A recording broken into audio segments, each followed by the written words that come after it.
नमस्ते। उम्मीद करते हैं आप सब बहुत अच्छे होंगे। एक बार फिर से केंद्रीय चयन परिषद सिपाही भर्ती के लेकर आपको फिर से इसके लिए रिक्त पदों पर वैकेंसी निकल कर आई है।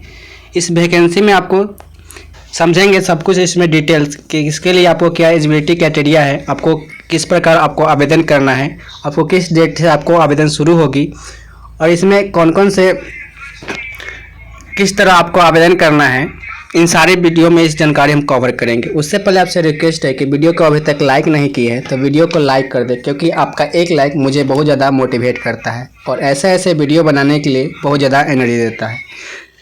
अब देख सकते हैं केंद्रीय चयन परिषद सिपाही भर्ती, आपका जो ऑनलाइन आवेदन है इसमें आपको देख सकते हैं आवेदन प्राप्त पत्र की जो अंतिम तिथि है आपको 12 दिसंबर 2022 तक रखी गई है।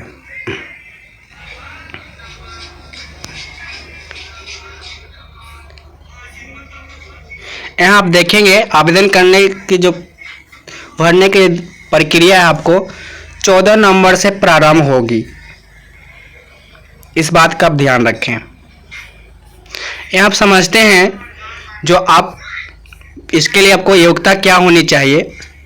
यहाँ आप देखेंगे शैक्षणिक योग्यता मध्य निषेध सिपाही भर्ती के पदों के लिए शैक्षणिक अर्हता 1/1/2022 तक आपको इंटरमीडिएट उत्तीर्ण करना है अथवा किसी भी बिहार राज्य के सरकार मदरसा बोर्ड से निर्गत मौलवी प्रमाण पत्र अथवा बिहार राज्य के संस्कृत बोर्ड द्वारा निर्गत शास्त्री अंग्रेजी सहित अथवा आचार्य सहित अंग्रेजी रहित प्रमाण पत्र अथवा राज्य सरकार द्वारा मान्यता प्राप्त किसी भी बोर्ड से आपको इसके समक्ष आपको अर्हता होनी चाहिए।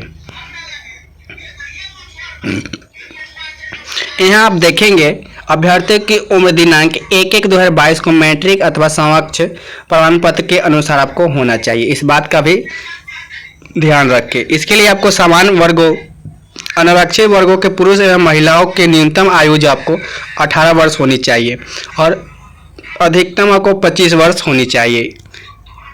वही आपको पिछड़ा वर्ग एवं अत्यंत पिछड़ा वर्ग कोटि के पुरुषों के लिए आपको 18 वर्ष होना चाहिए और अधिकतम 27 वर्ष होनी चाहिए। पिछड़ा वर्ग अत्यंत पिछड़ा वर्ग कोटि की महिलाओं के लिए न्यूनतम आयु आपको 18 वर्ष होनी चाहिए और अधिकतम 28 वर्ष होनी चाहिए।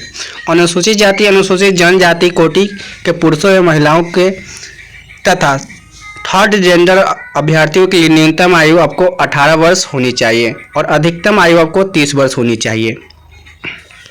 तो इस तरह से आपका जो उम्र है इस तरह से होना चाहिए। सभी कैटेगरी के लिए आपको अलग अलग जो उम्र सीमा है आपको निर्धारित की गई है।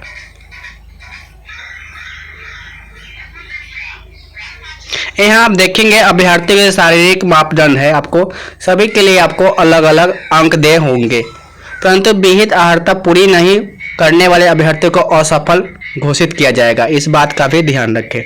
देख सकते हैं आपको यहाँ देखेंगे अनारक्षित पिछड़ा वर्ग के पुरुषों के लिए आपको न्यूनतम जो हाइट होना चाहिए आपको 1.65 सेंटीमीटर होना चाहिए। अत्यंत पिछड़ा वर्ग के पुरुषों के लिए आपको 1.60 सेंटीमीटर होना चाहिए।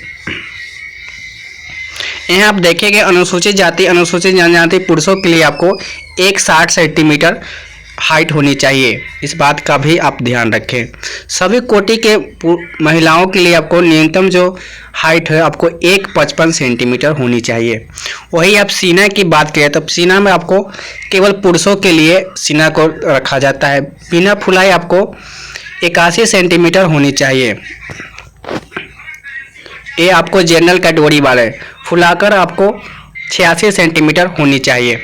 फुलाने के बाद सीमा की माप में कम से कम आपको 5 सेंटीमीटर का अंतर होना अनिवार्य होगा, इस बात का भी ध्यान रखें। अत्यंत पिछड़ा वर्ग कोटि के लिए आपको बिना फुलाए हुए आपको 81 सेंटीमीटर न्यूनतम होनी चाहिए और फुलाकर 86 सेंटीमीटर न्यूनतम होनी चाहिए। फुलाने के बाद सीमा की माप में कम से कम सभी में आपको कैटेगरी में आपको 5 सेंटीमीटर का अंतर जो होना है वो अनिवार्य होगा। अनुसूचित जाति एवं अनुसूचित जनजाति पुरुषों के लिए आपको बिना फुलाए आपको 79 सेंटीमीटर होनी चाहिए और फुलाकर 84 सेंटीमीटर न्यूनतम होनी चाहिए। इस बात का भी ध्यान रखें, यहाँ पे आपको बिना फुलाए हुए सीमा की माप में कम से कम आपको 5 सेंटीमीटर का अंतर होना अनिवार्य होगा। यहाँ आप देखेंगे महिलाओं के लिए सीमा की माप नहीं होगी, सीमा जो है उसके लिए माप नहीं होगी। वजन की बात करें तो सभी वर्गों की महिलाओं के उम्मीदवार को न्यूनतम आपको जो वजन है आपको 48 किलोग्राम होनी चाहिए, होना आवश्यक है, इस बात का भी ध्यान रखें।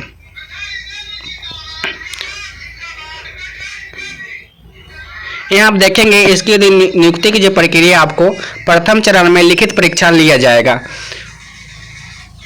और उस लिखित परीक्षा में आपको 100 अंकों का होगा। देख सकते हैं आपको लिखित परीक्षा का स्तर बिहार विद्यालय परीक्षा समिति 10वीं कक्षा मैट्रिक समक्ष अथवा स्तर का होगा और उसमें 100 अंक दिया जाएगा। प्रश्न पत्र आपको 2 घंटों को होंगे, आपको 100 वस्तुनिष्ठ प्रश्न पूछे जाएंगे और प्रत्येक अंक 1-1 अंक के होंगे।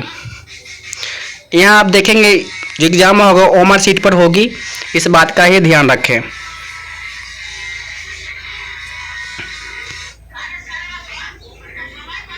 आपको यहाँ देखेंगे लिखित परीक्षा में आपको 30% से कम अंक प्राप्त होने वाले अभ्यर्थियों को शारीरिक दक्षता में परीक्षा के लिए असफल घोषित किए जाएंगे, इस बात का भी आप ध्यान रखें। यहाँ आप देखेंगे शारीरिक दक्षता के लिए आपको परीक्षा होगी और उसमें आपको परीक्षा में कुल अंक 100 अंक होंगे। आपको सबसे पहले देखेंगे इसमें आपको दौड़ होगी, दौड़ में आपको 50 अंक निर्धारित किए गए हैं और प्रत्येक कोटि के लिए अलग अलग जो आपको दूरी है उसके लिए रखा गया। आप देखेंगे सभी कोटि के पुरुषों के लिए आपको 1 मील यानी 1600 मीटर की दूरी आपको 6 मिनट में दौड़ना है।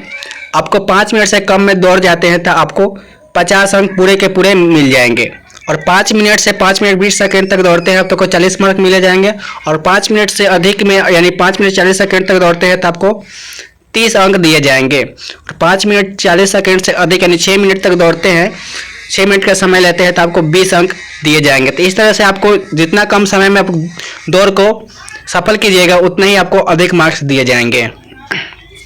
यहाँ आप देखेंगे 6 मिनट से अधिक समय लेने वाले जो पुरुष अभ्यर्थी उनको असफल घोषित किया जाएगा, इस बात का भी ध्यान रखिएगा। यहाँ आप देखेंगे सभी कोटि की महिलाओं के लिए आपको 1 किलोमीटर आपको 5 मिनट में तय करना है। इसके लिए आपको सभी के लिए आपको 50 मार्क्स दिए गए हैं। आप यहाँ देखेंगे 4 मिनट से कम में दौड़ करते हैं तो आपको 50 मार्क्स दिए जाएंगे। 4 मिनट से 4 मिनट 20 सेकंड तक आप दौड़ को सफल करते हैं तो आपको 40 मार्क्स दिए जाएंगे। 4 मिनट 20 सेकंड से अधिक आपको 4 मिनट 40 सेकंड तक तय करते हैं तो आपको 30 मार्क्स दिए जाएंगे, इस बात का भी ध्यान रखें। यहाँ आप देखेंगे 4 मिनट 40 सेकंड से अधिक यानी 5 मिनट तक समय लेते हैं तो आपको 20 मार्क्स दिए जाएंगे और जो भी अभ्यर्थी 5 मिनट से अधिक समय लेते हैं तो उन अभ्यर्थियों को असफल घोषित किया जाएगा। तो आप जितने कम समय में दौड़ जाएंगे उसको उतना ही अंक अधिक मिलेंगे। आप देखते हैं आप यहाँ देखेंगे गोला फेंकने की जो अधिकतम जो 25 मार्क्स रखे गए हैं। यहाँ आप देखेंगे सभी कोटि के पुरुषों के लिए आपको 16 पाउंड का गोला न्यूनतम 16 फीट फेंकना होगा, इस बात का आप ध्यान रखें। 16 फीट से 17 फीट तक जो भी अभ्यर्थी फेंकते हैं पुरुष आपको 9 मार्क्स दिए जाएंगे। 17 फीट से ज़्यादा 18 फीट तक जो भी फेंकते हैं उनको 13 मार्क्स दिए जाएंगे। आप देखेंगे 18 फीट से ज़्यादा 19 फीट तक फेंकते हैं तो उनको 17 मार्क्स दिए जाएंगे। 19 फीट से ज़्यादा 20 फीट तक कोई भी फेंकते हैं उनको 21 मार्क्स दिए जाएंगे। 20 फीट से ज़्यादा जो भी अभ्यर्थी फेंकते हैं उनको 25 मार्क्स पूरे के पूरे मिल जाएंगे। यहाँ आप देखेंगे 16 फीट से कम फेंकने वाले पुरुषों अभ्यर्थी को असफल घोषित किया जाएगा, इस बात का भी ध्यान रखें। अब देखेंगे यहाँ पर ही सभी कोटि महिलाओं को लिए आपको 12 पाउंड का गोला न्यूनतम 12 फीट तक आपको फेंकना है। जितना कम समय में आपको जितना दूरी तक फेंकते हैं उसको उतना ही मार्क्स अधिक दिए जाएंगे, इस बात का भी ध्यान रखें। यहाँ आप देखेंगे 12 फीट से 13 फीट तक आप फेंकते हैं तो आपको 9 मार्क्स दिए जाएंगे। 13 फीट से ज़्यादा यानी 14 फीट तक फेंकते हैं तो आपको 13 मार्क्स दिए जाएंगे। यहाँ आप देखेंगे 17 फीट से ज़्यादा 15 फीट तक फेंकते हैं तो आपको 17 मार्क्स दिए जाएंगे। यहाँ आप देखेंगे 15 फीट से ज़्यादा 16 फीट तक फेंकते हैं तो आपको 21 मार्क्स दिए जाएंगे। 16 फीट से ज़्यादा तो आपको पूरे के पूरे 25 मार्क्स दिए जाएंगे। तो इस तरह से आपको जितना दूरी तक फेंकते हैं गोले को उतने ही आपको अधिक मार्क्स मिलेंगे। यहाँ आप देखेंगे 12 फीट से कम फेंकने वाले महिलाओं अभ्यर्थियों को आपको असफल घोषित किए जाएंगे। अब देखते हैं आपको कूद ऊंची कूद छलांग लगाना है, इसके लिए आपको 25 मार्क्स निर्धारित किए गए हैं। अब यहाँ देखेंगे सभी कोटि पुरुषों के लिए आपको न्यूनतम आपको 4 फीट तक कूदना है। सभी के लिए आपको समय सीमा आपको निर्धारित किए गए हैं। आपको उससे अधिक फीट तक कूदते हैं तो आपको उतने ही अधिक मार्क्स दिए जाएंगे, इस बात का भी ध्यान देंगे। मैं बार बार इस बात को कह रहा हूँ, इस बात का भी ध्यान रखें। अब देखेंगे 4 फीट तक कोई पुरुष फेंकते हैं गोले को, कूदते हैं सॉरी, उनके 13 मार्क्स दिए जाएंगे। 4 फीट 4 इंच तक कोई भी कूदते हैं पुरुष तो आपको 17 मार्क्स दिए जाएंगे। 4 फीट 8 इंच तक कोई भी पुरुष कूदते हैं तो उनको 21 मार्क्स दिए जाएंगे। 5 फीट से तक कूदते हैं तो उनको 25 पूरे के पूरे मार्क्स मिल जाएंगे। हम देखेंगे 4 फीट से कम कूदने वाले पुरुष को अभ्यर्थियों को असफल घोषित कर दिया जाएगा, इस बात का भी ध्यान रखें। यहाँ आप देखेंगे सभी कोटि महिलाओं के लिए जो कूद है आपको कूदना है 3 फीट तक की ऊंचाई तक कूदना है, इस बात का ध्यान रखें। 3 फुट तक कोई भी कूदते हैं उनको 13 मार्क्स मिलेंगे। 3 फीट 4 इंच तक कूदते हैं उनको 17 मार्क्स मिलेंगे। 3 फीट 8 इंच तक कूदते हैं तो उनको 21 मार्क्स मिलेंगे। और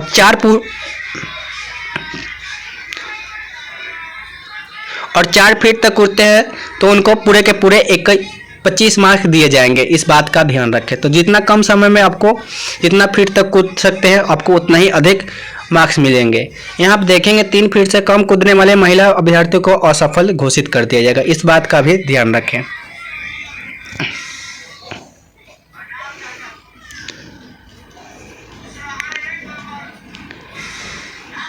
यहाँ आप देखेंगे सभी कोटि के लिए आपको अलग अलग सीट निर्धारित किए गए हैं। देखेंगे आपको आरक्षित जो है आपको 272 पदों पर आपको वैकेंसी निकल कर आई है। इसमें आपको 35% 36 आरक्षण के लिए आपको 94 सीट निर्धारित किए गए हैं, इस बात का भी ध्यान रखें। तो इस तरह से आपके अकॉर्डिंग अपने देख लेंगे।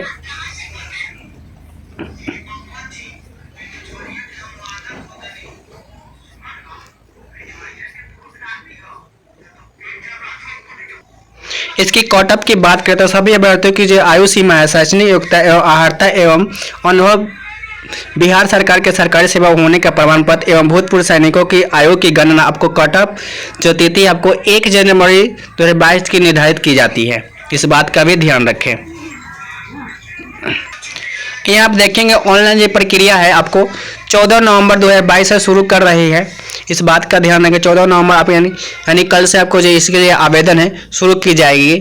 आपको देखेंगे यहीं पर जो वेबसाइट है, इस वेबसाइट पर जाकर आपको प्रोविजन डिपार्टमेंट के टैब पर आपको विस्तार से बताया गया है। आप वहां से जाएंगे तो आपको जो भी जानकारी है आप वहां से प्राप्त कर सकते हैं।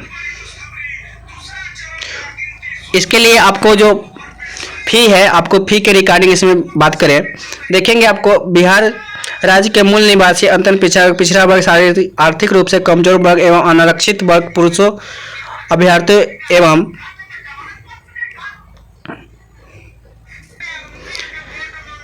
राज्य के बाहर अभ्यर्थी चाहे वह किसी भी कोटि वर्ग से महिला पुरुष हो, उसके लिए आपको ऑनलाइन जो शुल्क है आपको 675 रुपये निर्धारित किए गए हैं। अथवा बिहार के मूल निवासी अनुसूचित जाति अनुसूचित जनजाति राज्य के मूल निवासी सभी कोटि महिलाओं के लिए एवं थर्ड जेंडर अभ्यर्थियों के लिए आपको आवेदन जो ऑनलाइन शुल्क है आपको 180 रुपये निर्धारित किए गए हैं, इस बात का भी ध्यान रखें। उसके लिए आपको जो शुल्क है आपको किस प्रकार ऑनलाइन पे करना है आप देखेंगे। उपरोक्त सभी राशि को जो केंद्रीय चयन परिषद सिपाही भर्ती अभ्यर्थी में से कोई भी राशि नहीं लेगी, किंतु नेट बैंकिंग, क्रेडिट कार्ड रूप से डेबिट कार्ड, इस तरह से आपको जो है पे करना है।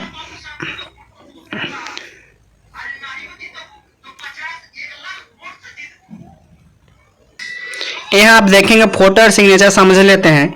आवेदक का फोटो रंगीन एवं 2 माह के अंदर खींचा हुआ होना चाहिए, जिसका बैकग्राउंड आपको सफ़ेद होना चाहिए, इस बात का भी ध्यान रखें। और 15 से 20 KB के बीच होना चाहिए। जेपीजी जेपीईजी फॉर्मेट में आपको होना चाहिए। हस्ताक्षर की बात करें तो अंग्रेजी एवं हिंदी दोनों में आपको सिग्नेचर होना चाहिए, वो भी आपको काले नीले स्याही से होनी चाहिए, इस बात का भी ध्यान रखें।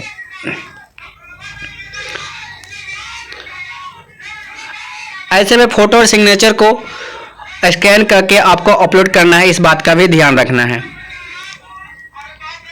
यहाँ आप देखेंगे फोटो एवं हस्ताक्षर के संबंध में दिए गए निर्देश का पालन न करने की स्थिति में आवेदक का ऑनलाइन आवेदन जो है रद्द या निरस्त कर दिया जाएगा। इस बात का भी ध्यान रखें। जैसा कि आपने देखा कि मैंने क्लियर करके बताया कि किस तरह से आपको ऑनलाइन आवेदन करना है और आपको जल्द से जल्द आपको 14 नवंबर से आपको ऑनलाइन आवेदन शुरू कर दी जाएगी। उम्मीद करते हैं वीडियो आपको कंप्लीट जानकारी दी होगी। अब जहां भी रहे सुरक्षित रहे, स्वस्थ रहे। चलिए किसी नए वीडियो के साथ मिलते हैं, तब तक के वीडियो देखने के लिए बहुत बहुत धन्यवाद।